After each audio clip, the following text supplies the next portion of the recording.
ससुराल में शराब। अमित अपने छोटे से घर में अपनी बीवी ममता, माँ शांति और 6 साल की बेटी आराधना के साथ एक खुशहाल जिंदगी जी रहा था।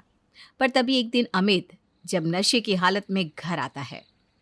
अरे अरे अमित जी, संभाल कर, आज आपने नशा किया है? बहू, तेरा दिमाग तो ठीक है। अरे ऐसा भी तो हो सकता है ना कि अमित की तबीयत ठीक नहीं है, इसलिए उसे चक्कर आ गए हो। तो जानती है कि अमित कभी शराब नहीं पीता। अरे हाँ, वरना आज मैंने एकदम थोड़ी सी शराब पी ली। पुराने कुछ दोस्त मिल गए थे, उन्होंने जबरदस्ती पिला दी। कल से नहीं पीऊंगा, कान पकड़कर माफी मांगता हूँ कल से। क्या तूने शराब पी? आज पहली बार पी है, इसलिए तुझे माफ कर रही हूँ। अगर आइंदा से तूने फिर कभी शराब की तरफ देखा भी तो तेरे लिए इस घर के दरवाजे हमेशा के लिए बंद हो जाएंगे। माँ, अपने बेटे को माफ कर दो। तुम जानती हो ना, मैं तुम्हारा आज्ञाकारी बेटा हूँ, पर मेरी आज्ञाकारी बेटी कहाँ गई? कितने दिनों से बेटी से बात नहीं की। आराधना बेटा, पापा आ गए, कहाँ हो बेटा? वो सो चुकी है। हर बार की तरह आज भी आप लेट घर आए हैं। अब आप भी जाकर सो जाइए। क्या मैं लेट घर आया हूँ? तुम्हारी यही दिक्कत होती है ममता। मैं जिस दिन जल्दी घर आता हूँ उस दिन भी तुम यही कहती हो कि मैं लेट आया। इसलिए ना आज मैं अपने दोस्तों से मिलने के लिए चला गया। तुम होती कौन हो मुझे मेरे बेटे से दूर करने वाली? आराधना बेटा, देखो पापा आ गए, अब उठ जाओ बेटा। अमित शराब पीने के बाद होश में नहीं था। शराब पीने के बाद अमित कभी घर में नीचे ज़मीन पर लेट जाता तो कभी सोफे के ऊपर, और कभी अपनी बेटी को जाकर उठाने की कोशिश करता। अमित की इन हरकतों से ममता को बहुत गुस्सा आता है, पर वो अपनी सास के कहने पर अमित से कुछ नहीं कहती। अब जैसे तैसे पूरी रात बीत जाती है और सुबह जब अमित की आंखें खुलती है, ये लीजिए नींबू पानी पी लीजिए। वो तो भगवान का शुक्र है कि आज संडे है, वरना आप जितनी चढ़ा कर आए थे ना, आज आप ऑफिस भी नहीं जा पाते। कल रात को क्या हुआ था और तुम अभी तक मुझसे नाराज़ हो? यार, मुझे तो बस इतना याद है कि मेरे दोस्तों ने मुझे ज़बरदस्ती पिला दी। सर भी बहुत भारी भारी हो रहा है। अब हद से ज़्यादा नशा करोगी तो सर भारी ही होगा ना। आपकी वजह से आज हमारा घूमने का प्लान भी कैंसिल हो गया। जानती भी हो आराधना कितनी दुखी है। 12 बज चुके हैं और आपकी आंखें अब खुली हैं। जब अमित को ये पता चलता है कि उसकी प्यारी सी बेटी अपने पापा से नाराज़ है, तो वो अपनी बेटी को मनाने के लिए जाता है और उसके लिए बहुत सारी आइसक्रीम और चॉकलेट लाता है। अपने पापा का प्यार देखकर आराधना की सारी नाराज़गी खत्म हो जाती है और वो अपने पापा के गले से लग जाती है। पापा, आप बहुत अच्छे हैं। आई लव यू पापा। पर पापा, आज आप इतने लेट क्यों उठे? आपने वादा किया था कि इस संडे आप मुझे अपने साथ घुमाने ले चलोगे। माफ करना बेटा, पर पापा की तबीयत ठीक नहीं थी ना। पर पापा तुमसे वादा करते हैं, अगले संडे हम जरूर चलेंगे। आज रहने देते हैं बेटा। इस तरह अमित अपनी छोटी सी बच्ची को मना लेता है। पर अगले दिन जब फिर से अमित ऑफिस से घर आता है तो वो पहले की ही तरह नशे की हालत में आता है। इस बार भी वो नशे की हालत में अपने घर वालों से माफ़ी मांगता है और ज़मीन पर ही सो जाता है। इसी तरह से कुछ दिन बीत जाते हैं और समय के साथ अब अमित रोज़ शराब पीकर घर आने लगता है। माँ, सारी गलती आपकी और मेरी ही है। पहले ही दिन अगर हमने सख्ती बरती होती तो इस तरह से ये रोज़ रोज़ नशा करके नहीं आते।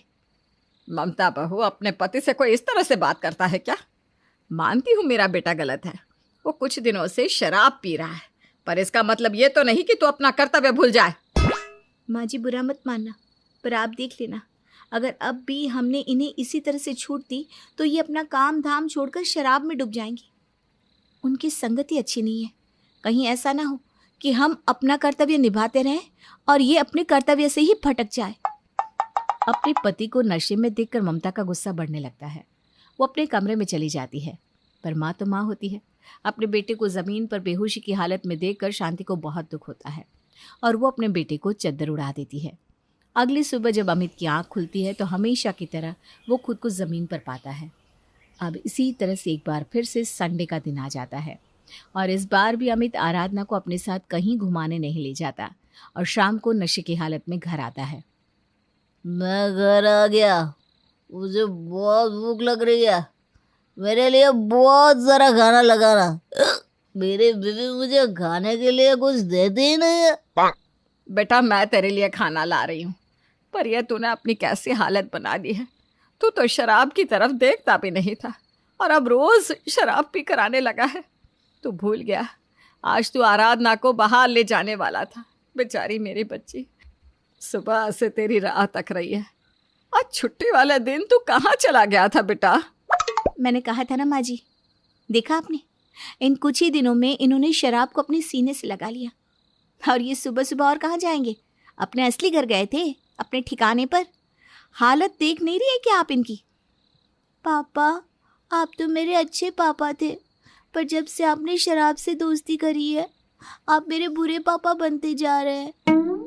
ममता की बातें सुनकर अमित नज़रअंदाज करता है, पर जब वो अपनी छोटी सी बच्ची की ऐसी बातें सुनता है तो उसका गुस्सा 7वें आसमान पर पहुंच जाता है और वो अपना सारा गुस्सा अपनी बीवी पर निकालता है। इस औरत ने मेरी जिंदगी खराब कर दी है। इस औरत के लिए मैंने क्या कुछ नहीं किया और इस औरत ने मुझे मेरी बच्ची को दूर कर दिया। आज मेरी बेटी इसकी जुबान बोल रही है। जैसे ये मुझे ताने देती है उसी तरह मेरी बेटी ने आज मुझे बुरा कहा, बुरा पापा कहा। ना मैंने हमारी बच्ची को कुछ सिखाया है। ये सारी आपकी गलती है जो आप उसके सामने शराब पी कर आते हो और नशे की हालत में इस तरह की ड्रामा करते हो। आपने कभी नहीं सोचा कि आपकी बच्ची पर कैसा असर पड़ेगा? खबरदार ममता, अगर तुमने आगे एक शब्द और कहा, आज तुमने मुझसे जुबान चलाई तो मैं भूल जाऊंगा कि तुम मेरी पत्नी हो। वैसे भी अब आपको कौन सा याद है कि आपके घर में बीवी, बच्ची और आपकी माँ भी है। आपकी दुनिया तो अब आपकी शराबी दोस्त और ये शराब हो चुकी है। ममता जैसे ही शराब के बारे में बोलती है, अमित अपना गुस्सा रोक नहीं पाता और ममता पर हाथ उठा देता है। आज पहली बार ममता के घर में ऐसा भयानक क्लेश हुआ जिसे देखकर आराधना डर जाती है और अपनी दादी के गले लग जाती है। ये क्या कर रहे हो तुम दोनों? घर में क्यों क्लेश मचा रखा है? अरे अपने बारे में ना सही पर अपनी बेटी के बारे में तो सोचो। देखो आराधना कितनी डर गई है। वाह, मुझे अपनी बच्ची से बहुत प्यार है। मैं उसके बारे में सोचता हूँ, इसलिए मैं नशे की हालत में भी अपनी बेटी को प्यार करता हूँ। पर ये मुझे मेरी बेटी से दूर करने की कोशिश कर रही है। मेरी बेटी के कान भर रही है। देखा आपने, देखा आराधना मुझसे किस तरह से बात कर रही है। अमित बेटा, कोई तुझे तेरी बेटी से दूर नहीं कर रहा। ये सब कुछ ये शराब करवा रही है बेटा। तू शराब पीना छोड़ दे। हमारा कितना अच्छा हंसता खेलता परिवार था। कभी बहू की भी सुन ले। बहू तेरा बुरा नहीं चाहती। माँ इसने मेरा कभी अच्छा नहीं चाहा। ये तो हमेशा से यही चाहती है कि मेरी जिंदगी नरक से बदतर हो जाए। इसकी वजह से मेरा सारा नशा टूट गया। इतना बोलकर अमित अपने कमरे में चला जाता है और अंदर से दरवाज़ा बंद करके सो जाता है, जिस वजह से ममता अपनी बेटी को लेकर अपनी सास के कमरे में सोती है। अब इसी तरह से कुछ दिन बीत जाते हैं और अमित इसी तरह से नशे की हालत में घर आकर कलेश करता, कभी ममता से लड़ता तो कभी घर की चीज़ों को नुकसान पहुंचाता और ये सब आराधना अपनी आंखों से देखती। ऐसे ही एक दिन, ये क्या खाना बना है? मुझे इस घर में ढंग का खाना भी नहीं मिलता। भूल गई हो तुम दोनों सास बहू? ये घर मेरी वजह से चलता है। मैं कमाता हूँ। काम करके एहसान नहीं करते। आपके कुछ फ़र्ज़ है, बस आप उन्हीं को पूरा करते हैं, पर आपसे वो भी नहीं हो रहा। आप सही कहा, बोझ हो तुम दोनों मेरे लिए, बोझ। और मैं अकेले ये बोझ नहीं उठाने वाला, इसलिए अब अपना खर्चा खुद उठाना। इतना बोलकर अमित खाने पर से उठ जाता है। अमित का रवैया धीरे धीरे अपने घर वालों के प्रति खराब होता जाता है। अब आराधना भी अपने पिता से डरी सहमी रहने लगती है। अमित के आते ही आराधना चुपचाप कमरे में जाकर सो जाती है। इसी तरह से कुछ दिन बीत जाते हैं और एक दिन शांति अपने बेटे से आराधना की स्कूल की फीस मांगती है। बेटा तू बहू से सीधे मुंह बात नहीं करता, इसलिए बहू कभी तुझे बता नहीं पाई, पर पिछले 2 महीने से आराधना की स्कूल की फीस नहीं गई है। तूने जब से पीना शुरू किया है तब से तू घर में पैसे भी नहीं देता। हमारे लिए ना सही अपनी बच्ची के बारे में सोच, और कल सुबह स्कूल जाकर स्कूल की फीस जमा कर दे, वरना स्कूल वाले आराधना का नाम काट देंगे। आराधना मेरे अकेले की बेटी नहीं है माँ, और मैं इतने पैसे कहाँ से लाऊं? हाँ, कम से कम स्कूल की फीस तो उसकी माँ भर ही सकती है। अब क्या उससे इतना भी नहीं होता? मेरे पास कोई पैसा वैसा नहीं है, कटता है नाम कट जाए। इतना बोलकर अमित अपने कमरे में चला जाता है और बैठकर शराब पीने लगता है। अब अमित शराब का इतना आदी हो चुका था कि उसे शराब के सामने कुछ नजर नहीं आता, जिस वजह से अपना घर और अपनी बेटी की परवरिश के लिए ममता खुद नौकरी करने लगती है। ऐसे ही एक दिन ममता से पहले अमित घर आ जाता है, और जब अमित को समय पर खाना नहीं मिलता तो वो ममता से बदतमीजी करने लगता है। अब तो बहुत बड़ी मैडम बन गई है, हाँ? पति की परवाह क्यों करेगी? जब दिल करता है रात को घर आती है, समय नहीं दिखाई दे रहा। मैं क्या मर गया हूँ या मेरी कोई परवाह नहीं है? मेरी परवाह फिक्र तुम्हारे लिए खत्म हो गई है। बिल्कुल सही कहा तुमने। और ये उसी दिन हो गया जिस दिन तुमने मुझ पर हाथ उठाया और अपनी बेटी की जिम्मेदारी से मुंह मोड़ लिया। और आज मैं लेट हूं क्योंकि मैंने ओवर टाइम लगाया है। मुझे ज्यादा पैसे कमाने हैं ताकि मैं माँ, इस घर को और अपनी बेटी को संभाल सकूं, क्योंकि आपने तो अपने दोनों हाथ खड़े कर दिए हैं। अब हम जिए या मरे आपको तो वैसे भी कोई फर्क नहीं पड़ता। अब ममता भी ठान लेती है कि वो अपने पति के अत्याचार और नहीं सहेगी और अपने पति को मुंह तोड़ जवाब देगी। अब इसी तरह से कुछ दिन बीत जाते हैं। अमित हमेशा की तरह नशे में रहता है और घर की सारी जिम्मेदारी बेचारी ममता के ऊपर आ जाती है। अमित, अब तू सुबह सुबह भी शराब पीने लगा। तुझे हो क्या गया है? तू शराब का इतना आदी कब से हो गया? मैं देख रही हूँ कुछ दिनों से तू ऑफिस में नहीं जा रहा। कौन सा ऑफिस? अब यह घर ही मेरा ऑफिस है और ये शराब मेरा परिवार। इस तरह अमित शराब की वजह से अपनों को खुद से दूर कर लेता है और खुद शराब के नज़दीक चला जाता है। जैसे जैसे समय बीतता जाता है अमित की दारू पीने की लत भी बढ़ती जाती है और घर का कलेश भी बढ़ने लगता है। एक दिन तो अमित हद ही कर देता है। जब आराधना अमित को शराब पीने से रोकती है तो अमित अपनी मासूम सी बेटी पर हाथ उठाता है। पापा, आप मुझे मारना चाहते तो और मार लो, पर मैं आपको और दारू नहीं पीने दूंगी। सब मुझे चिढ़ाते हैं। आप पहले कितने अच्छे थे, पर जब से आपने दारू पीना शुरू किया है अब गंदे हो गए। आप इस दारू को छोड़ दो पापा। सच सच बोल, तेरी माँ ने सिखा कर भेजा है ना, क्योंकि वो खुद तो मुझसे दारू छीन नहीं सकी, इसलिए अब वो तुझे अपनी ढाल बना रही है। सही कहा ना मैंने? इतना बोलकर अमित अपनी बेटी को जोर से धक्का देता है, पर सही समय पर ममता वहां आकर अपनी बेटी को संभाल लेती है। और इस बार ममता अपने पति के अत्याचार को नहीं सहती, क्योंकि इस बार बात उसकी बेटी की थी। बस, बहुत बर्दाश्त कर लिया मैंने। आपकी हिम्मत कैसे हुई मेरी बेटी पर हाथ उठाने की? अब आप हमारा खर्चा नहीं उठाते, बल्कि आपका और इस घर का खर्चा मैं उठाती हूँ। अच्छा, अब तू घर संभालने लगी तो मुझसे जुबान चलाएगी? और जब मैं घर चलाता था क्या तब मैंने कभी शिकायत करी? चल पैसे निकाल। वैसे भी मेरी शराब खत्म हो गई है और तेरी बेटी ने मेरा सारा नशा उतार दिया। मैं आज कोई पैसे नहीं देने वाली आपको। आपको जो करना है कर लो। बात हद से ज़्यादा बढ़ जाती है और जब ममता अमित को पैसे नहीं देती तो अमित उसके गहने ले जाकर बेचने लगता है और ममता के रोकने पर वो ममता और अपनी माँ पर भी हाथ उठाता है। उनके घर का कलेश आज बाहर चला जाता है। मोहल्ले वाले इकट्ठे हो जाते हैं, पर अमित को कोई फ़र्क नहीं पड़ता और वो अपनी शराब लेने के लिए चला जाता है। अमित के जाने के बाद सभी मोहल्ले वाले इकट्ठे हो जाते हैं और ममता से कहते हैं, हमें तो यकीन नहीं हो रहा शराब पीने के पीछे अमित इतना पागल हो जाएगा। देखो ममता, पहले तो ये सब तुम्हारे घर का मामला था, पर तुम्हारे घर का कलेश अब गली में आ चुका है। तुम्हारे घर से हमेशा लड़ाई की आवाज़ आती है, जिस वजह से हमारे बच्चे पढ़ भी नहीं पाते और हमारा तो जीवन हराम हो गया है।